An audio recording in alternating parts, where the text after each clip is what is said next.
우리가 살아가면서 가장 많이 쓰는 것은 바로 말입니다. 하루에도 수없이 많은 말을 하고 수없이 많은 말을 듣습니다.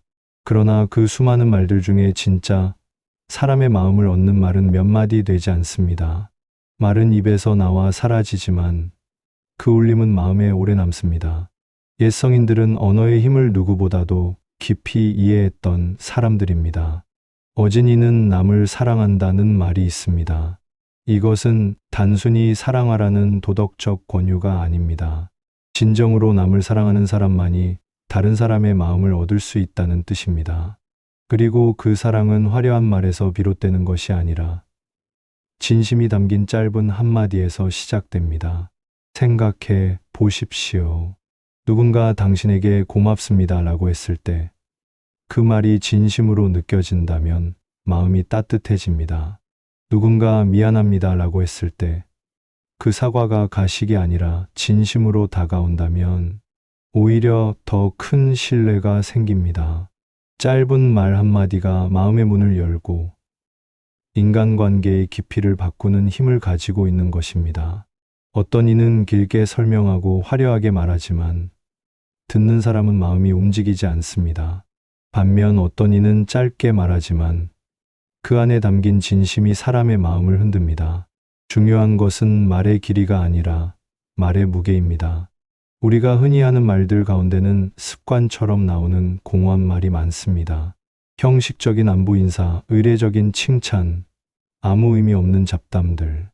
이런 말들은 금세 잊힙니다. 그러나 마음에서 우러나온 말은 다릅니다. 짧더라도 오래 남습니다. 예를 들어 어떤 사람이 병원에 입원했을 때 형식적으로 쾌차하세요라고 말하는 것과 진심으로 많이 힘드시죠. 빨리 나으시길 마음 깊이 기도합니다라고 말하는 것은 전혀 다릅니다. 후자의 말은 단순한 위로가 아니라 그 사람의 고통에 공감하는 마음이 담겨 있습니다. 듣는 사람은 그 차이를 바로 느낍니다. 말은 마음에서 나와야 합니다. 말은 입술의 기술이 아니라 마음의 울림이어야 합니다. 말이 기술이 되면 사람은 언젠가 그것을 간파합니다. 그러나 말이 마음에서 나오면 사람은 그 안의 진심을 반드시 느끼게 됩니다. 사람의 마음을 얻는 단 한마디는 거창한 말이 아닙니다. 고맙습니다. 미안합니다. 사랑합니다. 이 세 마디 안에 모든 진심이 담겨 있습니다. 문제는 이 말을 얼마나 자주, 얼마나 진실되게 하느냐입니다. 현대 사회는 말이 넘쳐나는 시대입니다. 전화, 문자, 메신저, 영상, SNS. 우리는 끊임없이 서로에게 말을 보내고 또 받습니다. 하지만 아이러니하게도 진심을 담은 말은 점점 줄어들고 있습니다. 짧은 이모티콘으로 감정을 대신하고 정형화된 문장으로 관계를 이어갑니다. 그러나 그런 말 속에서 진짜 마음은 잘 드러나지 않습니다. 오늘날에도 마찬가지입니다. 진심 없는 100마디 말보다 진심 어린 한마디가 훨씬 더 깊은 울림을 줍니다. 괜찮아. 내 편이야. 내가 있어. 고마워. 내가 잘못했어. 이런 짧은 말들이야말로 관계를 회복시키고 사랑을 키우고 신뢰를 쌓는 힘을 가집니다. 첫 번째, 말하지 않는 것도 말입니다. 침묵을 두려워하는 사람들이 있습니다. 무언가를 계속 말해야 관계가 이어진다고 생각합니다. 그러나 때로는 말하지 않는 것이 가장 좋은 말이 됩니다. 어떤 친구가 힘든 시기를 보내고 있다고 생각해 보십시오. 많은 사람들이 조언을 쏟아냅니다. 이렇게 해봐. 저렇게 생각하면 돼. 나도 그런 적 있는데 말이야. 그러나 정작 친구가 원하는 것은 해결책이 아닐 수 있습니다. 그저 누군가 곁에 있어주는 것, 자신의 이야기를 들어주는 것, 그것만으로도 충분할 때가 많습니다. 2000년 전에도 비슷한 일이 있었습니다. 제자가 스승에게 물었습니다. 친구가 슬퍼할 때 무엇을 해주어야 합니까? 스승은 답했습니다. 곁에 있어라. 그것만으로도 이로다. 말을 아끼는 것도 하나의 사랑입니다. 함부로 조언하지 않고 그저 곁에 머무는 것. 그것이 때로는 가장 큰 힘이 됩니다. 우리는 너무 쉽게 말합니다. 상대방의 고통을 제대로 이해하지도 못한 채 성급하게 답을 내놓습니다. 그러나 진짜 위로는 답을 주는 것이 아니라 고통을 함께 느끼는 것입니다. 그래서 때로는 침묵이 100마디 말보다 강합니다. 어떤 부부의 이야기가 있습니다. 남편이 사업에 실패하고 집에 돌아왔습니다. 아내는 아무 말도 하지 않았습니다. 왜 그랬어? 앞으로 어떻게 할 거야? 같은 질문도 하지 않았습니다. 그저 따뜻한 밥을 차려주고 조용히 옆에 앉아 있었습니다. 남편은 그 침묵 속에서 위로를 받았습니다. 아내가 자신을 탓하지 않는다는 것, 여전히 곁에 있다는 것, 그것만으로도 다시 일어설 힘이 생겼습니다. 말을 아끼는 것은 무관심이 아닙니다. 오히려 더 깊은 배려입니다. 상대방에게 정말 필요한 것이 무엇인지 아는 지혜입니다. 불필요한 말로 상처를 주지 않고 침묵으로 안정을 주는 것. 그것이 진짜 어진 마음입니다. 두 번째, 타이밍이 말의 가치를 바꿉니다. 같은 말이라도 언제 하느냐에 따라 전혀 다른 결과를 가져옵니다. 옳은 말도 때를 잘못 만나면 상처가 됩니다. 반대로 평범한 말도 적절한 순간에 하면 큰 울림을 줍니다. 어떤 교사가 있었습니다. 학생이 시험에서 낙제점을 받았습니다. 교사는 바로 그 자리에서 "넌 왜 이렇게 못하니?" 라고 말하지 않았습니다. 대신 며칠 후 학생이 작은 일이라도 잘했을 때 이렇게 말했습니다. "내가 이렇게 집중하면 뭐든 잘할 수 있어. 지난번 시험은 준비가 부족했을 뿐이야." 학생은 그 말에 힘을 얻었습니다. 타이밍이 맞았기 때문입니다. 화가 났을 때 하는 말은 대체로 후회로 남습니다. 감정이 격해진 순간에는 말이 통제를 벗어납니다. "내가 항상 그러지. 너 때문이야. 이제 더 이상 참을 수 없어." 이런 말들은 관계에 깊은 상처를 남깁니다. 그러나 시간이 지나고 마음이 진정된 후에 하는 말은 다릅니다. "그때 내가 화가 나서 심하게 말했어. 미안해." 이 한마디가 관계를 회복시킵니다. 옛날 어떤 신하가 있었습니다. 임금이 잘못된 결정을 내리려 할 때 신하는 바로 반대하지 않았습니다. 대신 며칠을 기다렸습니다. 임금의 기분이 좋은 날, 조용한 자리에서 부드럽게 말했습니다. "전하, 이런 방법은 어떠하신지요?" 임금은 그 말을 받아들였습니다. 타이밍이 좋았기 때문입니다. 말의 타이밍은 상대방의 마음 상태를 읽는 능력에서 나옵니다. 지금 이 사람이 말을 들을 준비가 되었는가? 지금 이 말이 도움이 될 것인가? 이것을 판단할 수 있어야 합니다. 그래서 진심만으로는 부족합니다. 진심을 담은 말을 적절한 순간에 전해야 비로소 사람의 마음에 닿습니다. 오늘 하루를 돌이켜 보십시오. 아침에 가족에게 짜증 섞인 말을 하지는 않았습니까? 동료가 힘들어할 때 괜한 조언을 하지는 않았습니까? 이제는 타이밍을 생각해야 합니다. 말하고 싶은 말이 있어도 지금이 적절한 순간인지 먼저 판단하는 것. 그것이 말의 지혜입니다. 세 번째, 칭찬보다 인정이 더 깊은 울림을 줍니다. 사람들은 칭찬을 좋아합니다. 그러나 칭찬과 인정은 다릅니다. 칭찬은 결과에 대한 평가입니다.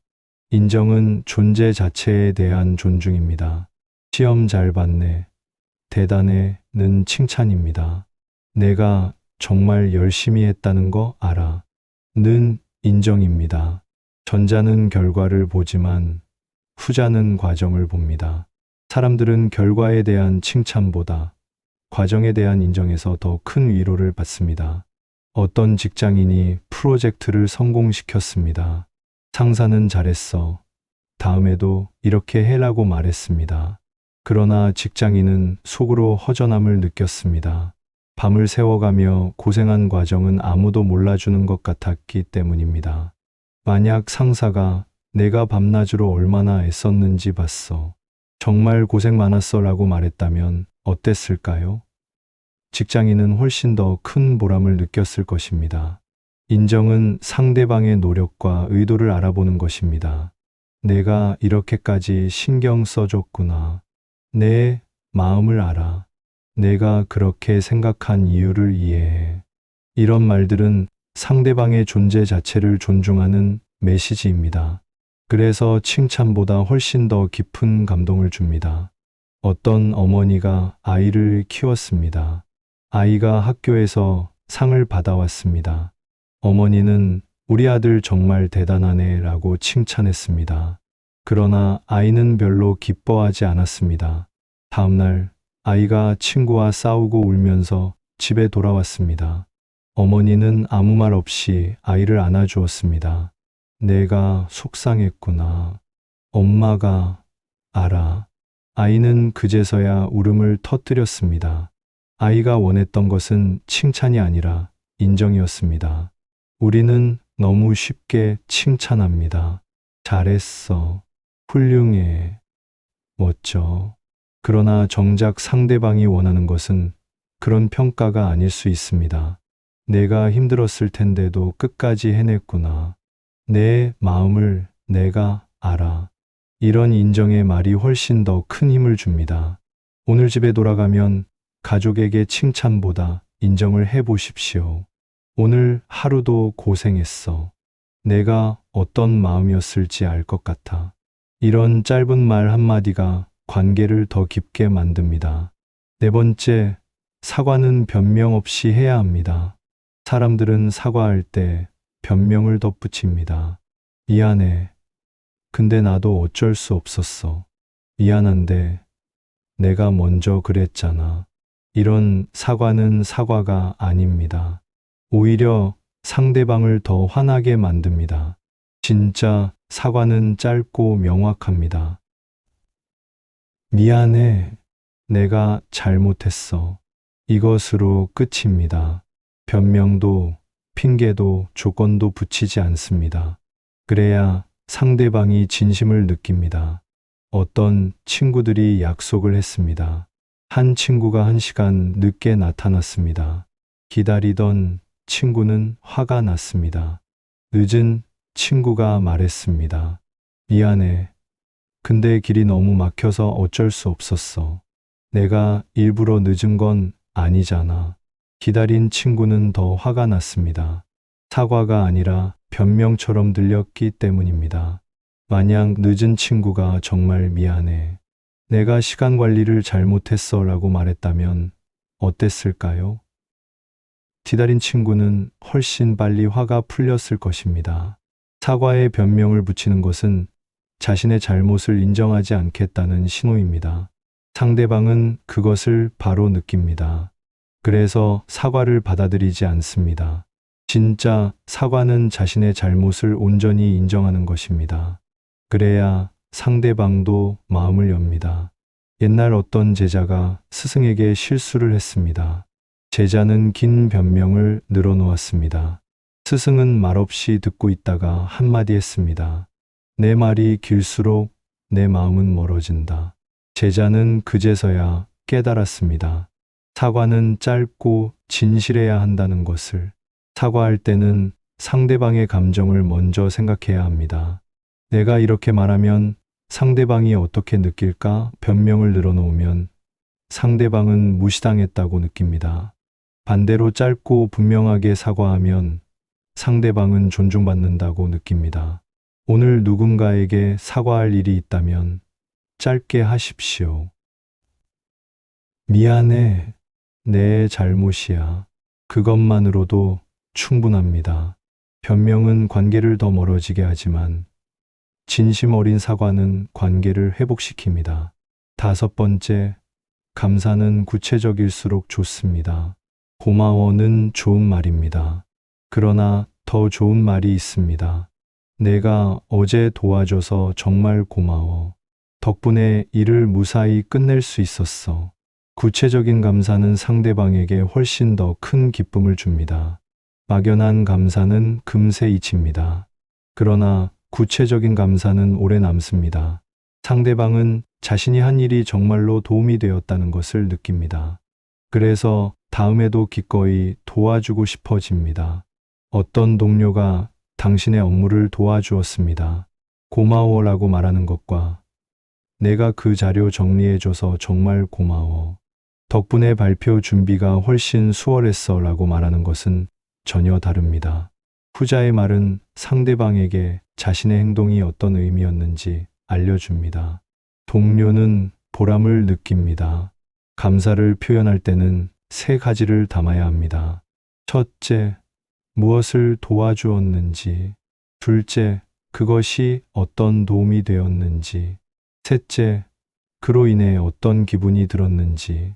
이 세 가지가 담긴 감사는 상대방의 마음을 움직입니다.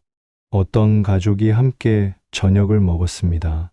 아내가 정성껏 음식을 준비했습니다. 남편이 잘 먹었어 라고 말했습니다.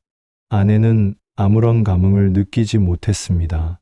그러나 만약 남편이 당신이 만든 된장찌개가 정말 맛있었어.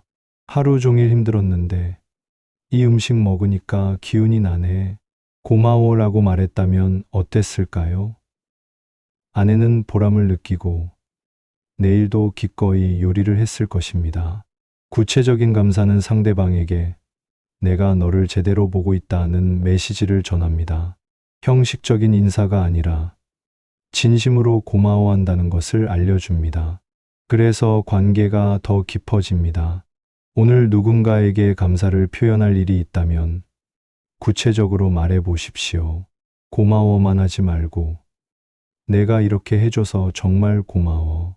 덕분에 이렇게 되었어 라고 말하십시오. 그 한마디가 상대방의 하루를 밝게 만듭니다. 여섯 번째, 격려는 과거가 아니라 미래를 향해야 합니다. 사람들은 격려할 때 과거의 성공을 이야기합니다. 너 예전에 잘했잖아. 지난번에도 해냈잖아. 그러나 이런 말은 별로 힘이 되지 않습니다. 오히려 부담이 됩니다. 과거에는 잘했는데 지금은 왜 안 되지? 라는 생각이 들기 때문입니다. 진짜 격려는 미래를 향합니다. 너는 할 수 있어. 다음에는 더 잘 될 거야. 조금만 더 하면 돼. 이런 말들은 앞을 보게 만듭니다. 과거에 얽매이지 않고 다시 도전할 용기를 줍니다. 어떤 학생이 시험에서 실패했습니다. 부모가 말했습니다. 너 지난번에는 잘했잖아. 왜 이번에는 이래? 학생은 더 위축되었습니다. 그러나 만약 부모가 이번에는 운이 없었네. 다음에는 내 실력을 제대로 보여줄 수 있을 거야 라고 말했다면 어땠을까요? 학생은 다시 도전할 마음을 먹었을 것입니다. 격려는 상대방에게 희망을 주는 것입니다. 과거의 성공을 들먹이는 것은 희망이 아니라 압박입니다. 미래의 가능성을 이야기하는 것이 진짜 격려입니다. 옛날 어떤 선생님이 있었습니다. 학생이 계속 실패했습니다. 다른 사람들은 너는 원래 잘했는데 요즘 왜 이래? 라고 말했습니다. 그러나 선생님은 다르게 말했습니다.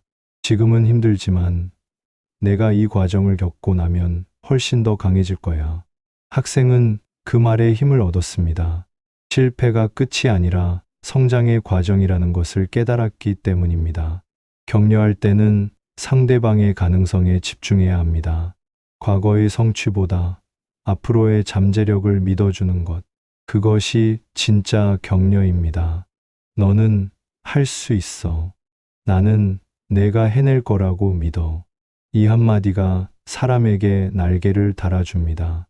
오늘 누군가 힘들어한다면 과거를 들먹이지 마십시오. 대신 미래를 이야기하십시오. 다음에는 더 잘 될 거야. 나는 내가 해낼 수 있다고 믿어. 그 말이 상대방에게 다시 일어설 힘을 줍니다. 일곱 번째, 질문은 대답을 강요하지 않아야 합니다. 우리는 질문을 통해 대화를 이어갑니다. 그러나 어떤 질문은 상대방을 압박합니다. 왜 그렇게 했어? 뭐가 문제야? 앞으로 어떻게 할 거야? 이런 질문들은 대답을 강요합니다.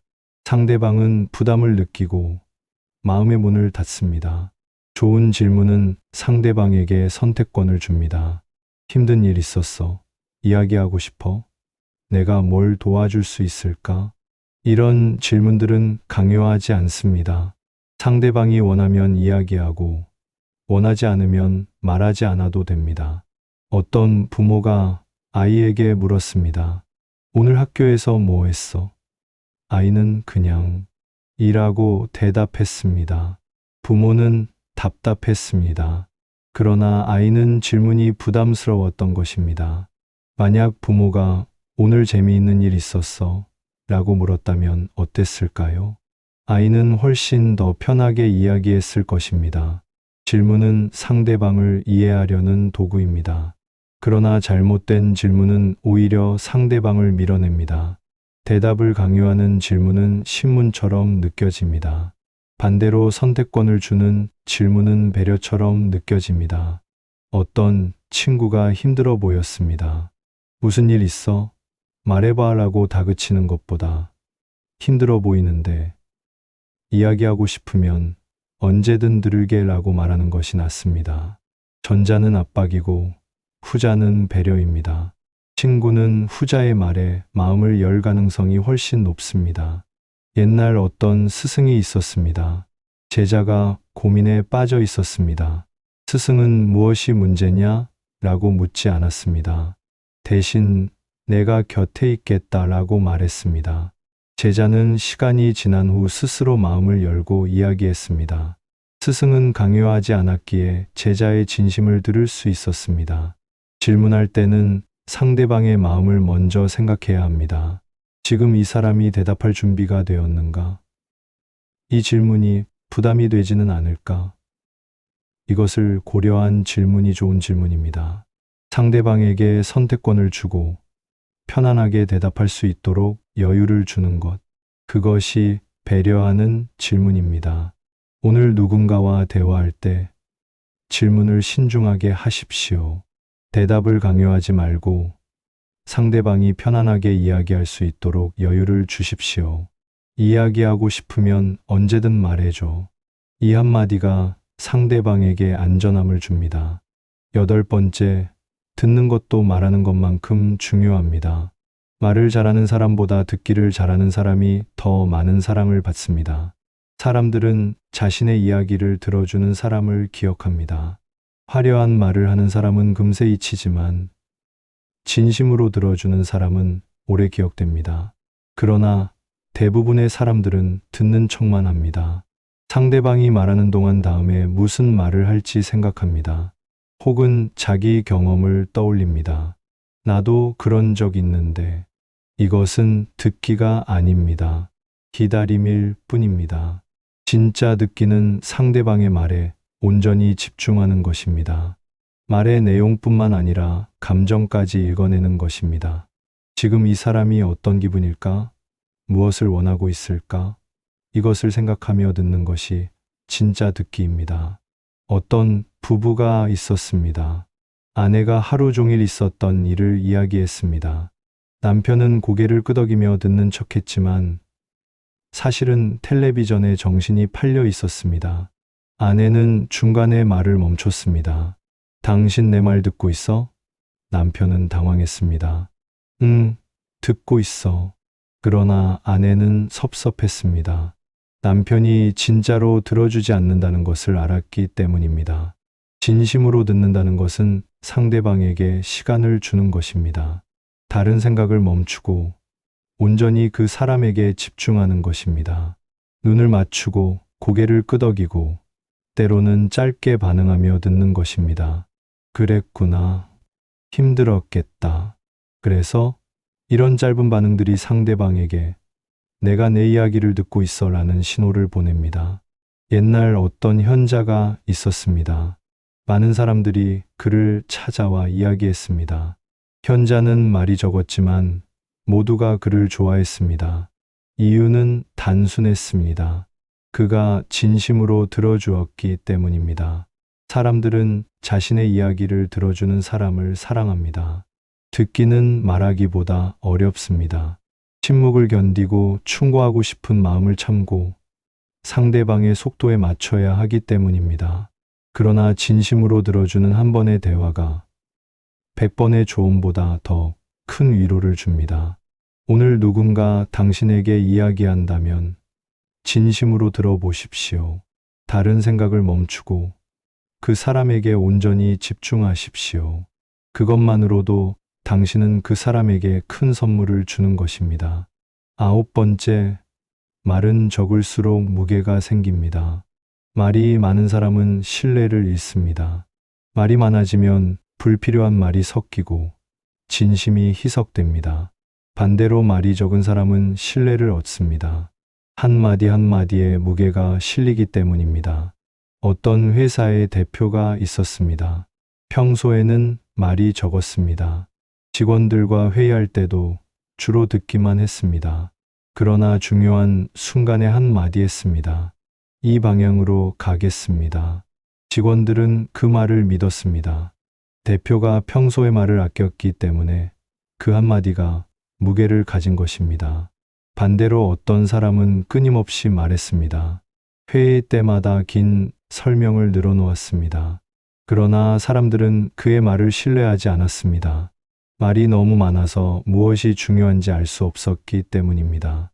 말을 아끼는 것은 무능함이 아닙니다. 오히려 지혜입니다. 필요한 말만 하고 불필요한 말은 하지 않는 것. 그것이 말의 무게를 만듭니다. 옛날 한 나라에 재상이 있었습니다. 그는 평소에 말이 아주 적었습니다. 신하들이 문제를 가져오면 그는 오래 생각한 후 짧게 답했습니다. 이렇게 하라. 그 한마디면 충분했습니다. 신하들은 그의 말을 따랐습니다.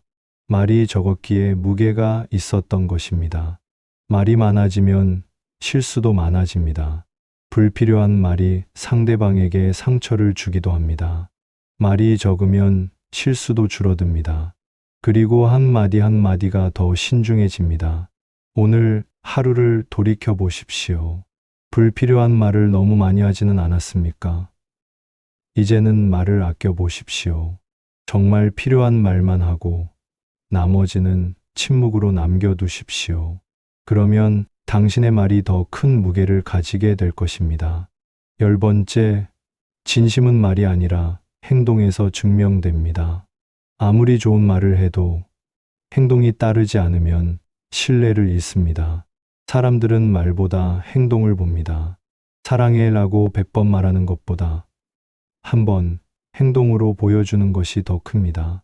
어떤 친구가 언제든지 도와줄게라고 말했습니다. 그러나 정작 도움이 필요할 때는 연락이 되지 않았습니다. 반대로 어떤 친구는 말은 적었지만 힘들 때 바로 달려왔습니다. 어느 친구를 더 신뢰하겠습니까? 당연히 후자입니다. 말은 쉽습니다. 그러나 행동은 어렵습니다. 그래서 사람들은 행동을 통해 진심을 판단합니다. 고맙다고 말하는 것보다 작은 선물을 준비하는 것이 더 큰 감동을 줍니다. 미안하다고 말하는 것보다 같은 실수를 반복하지 않는 것이 더 큰 사과입니다. 어떤 부모가 아이에게 말했습니다. 너를 사랑해. 그러나 아이와 함께하는 시간은 거의 없었습니다. 늘 바쁘다는 핑계로 아이를 혼자 두었습니다. 아이는 부모의 사랑을 느끼지 못했습니다. 말만으로는 부족했던 것입니다. 옛날 어떤 제자가 스승에게 물었습니다. 어떻게 하면 신뢰를 얻을 수 있습니까? 스승은 답했습니다. 말을 줄이고 행동을 늘려라. 말은 바람이지만 행동은 뿌리다. 진심을 전하고 싶다면 말만으로는 부족합니다. 행동으로 보여주어야 합니다. 고맙다고 말한다면 실제로 그 사람을 위해 무언가를 해 주십시오. 미안하다고 말한다면 같은 실수를 반복하지 마십시오. 사랑한다고 말한다면 그 사람과 시간을 보내십시오. 말은 시작일 뿐입니다. 진짜 의미는 행동에서 완성됩니다. 오늘부터 말보다 행동을 먼저 생각해 보십시오. 그러면 당신의 말이 훨씬 더 큰 힘을 가지게 될 것입니다. 마무리. 사람의 마음을 얻는다는 한마디는 길지 않습니다. 그러나 그 울림은 평생을 남깁니다. 우리는 너무 많은 말을 합니다. 그러나 정작 중요한 말은 하지 못합니다. 고맙습니다. 미안합니다. 사랑합니다. 이 세 마디만 진심으로 한다면 우리의 인간관계는 훨씬 더 깊어질 것입니다. 옛 성인들은 말의 힘을 알았습니다. 화려한 말이 아니라 진심 어린 한마디가 사람을 움직인다는 것을, 말은 입술에서 나오지만 그 뿌리는 마음에 있다는 것을. 그래서 말을 하기 전에 먼저 마음을 다스렸습니다. 오늘 저녁 집에 돌아가면 가족에게 한마디 해보십시오. 오늘도 고마웠어. 짧지만 진심을 담아 전한다면 그 말은 분명히 울림을 남길 것입니다. 직장에서 동료에게도 한마디 해보십시오. 내가 있어서 든든해. 그 말이 동료의 하루를 밝게 만들 것입니다. 말은 사라지지만 진심은 남습니다. 화려한 100마디 말보다 진심 어린 한마디가 사람의 마음을 움직입니다. 그것이 2000년 전에도 지금도 변하지 않는 진리입니다. 오늘부터 말을 아끼십시오. 불필요한 말은 줄이고 정말 중요한 말만 하십시오. 그리고 그 말에 진심을 담으십시오. 타이밍을 생각하고 상대방의 마음을 헤아리며 행동으로 증명하십시오. 그러면 당신의 한마디가 누군가의 인생을 바꿀 수 있습니다. 사람의 마음을 얻는 것은 어려운 일이 아닙니다. 진심 어린 한마디면 충분합니다. 오늘 지금 이 순간부터 시작해 보십시오. 고마워. 미안해. 사랑해. 이 세 마디를 진심으로 전하는 것. 그것이 사람의 마음을 얻는 가장 확실한 방법입니다. 말은 입에서 나와 바람에 흩어집니다. 그러나 진심은 마음에 남아 평생을 함께합니다.